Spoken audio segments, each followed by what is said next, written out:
बहुत पहले की बात है। अरब में एक शहर था, बहुत पुराना।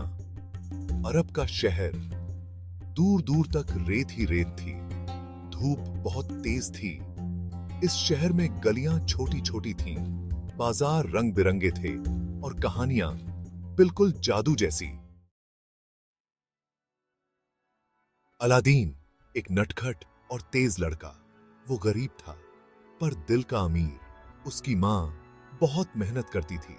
वो घर में कपड़े सिलती थी। अलादीन अपनी मां से बहुत प्यार करता था। एक दिन एक अजीब आदमी आया। वो जादूगर था। उसकी आंखें चमक रही थीं। उसने अलादीन को देखा और सोचा एक चाल चलता हूं। उसने अलादीन से कहा, तुम कोई आम लड़के नहीं हो, तुम खास हो। जादूगर अलादीन को एक गुफा में ले गया। गुफा बिल्कुल अंधेरी थी, डरावनी थी। जादूगर ने कहा, अंदर जाओ और एक चिराग लेकर आओ। अलादीन डर गया, लेकिन फिर भी वो अंदर चला गया। जादुई चिराग का जिन्न। अलादीन ने चिराग देखा। वो बहुत पुराना था, धूल से भरा हुआ। अलादीन ने उसे रगड़ा और अचानक धुआं उठा। एक जिन्न बाहर आया। जिन्न ने कहा, मैं तुम्हारा गुलाम हूं, 3 इच्छाएं मांगो। 3 इच्छाएं। अलादीन हैरान था और डरा हुआ भी। फिर उसने सोचा, उसे अपनी मां की याद आई। उसने अपनी पहली इच्छा मांगी, मुझे अमीर बना दो। और झट से अलादीन अमीर बन गया। अब अलादीन अमीर था।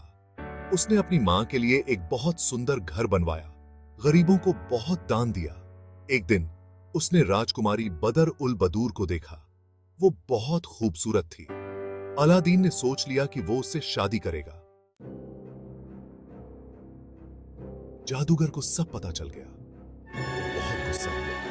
उसने एक और चाल चली। वो अलादीन के महल में घुस गया और जादुई चिराग चुरा लिया।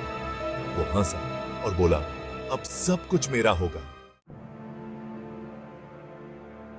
अलादीन बहुत दुखी हुआ, लेकिन उसने हार नहीं मानी। वो जादूगर से लड़ने निकल पड़ा। वो बहुत चालाक था। उसने अपनी अक्लमंदी से जादूगर को हरा दिया और चिराग वापस ले आया। जादूगर हार गया। अलादीन ने उसे माफ कर दिया। अलादीन और राजकुमारी फिर से मिले। वे बहुत खुश थे। उनकी शादी हो गई और वे हमेशा हमेशा के लिए खुशी से रहने लगे।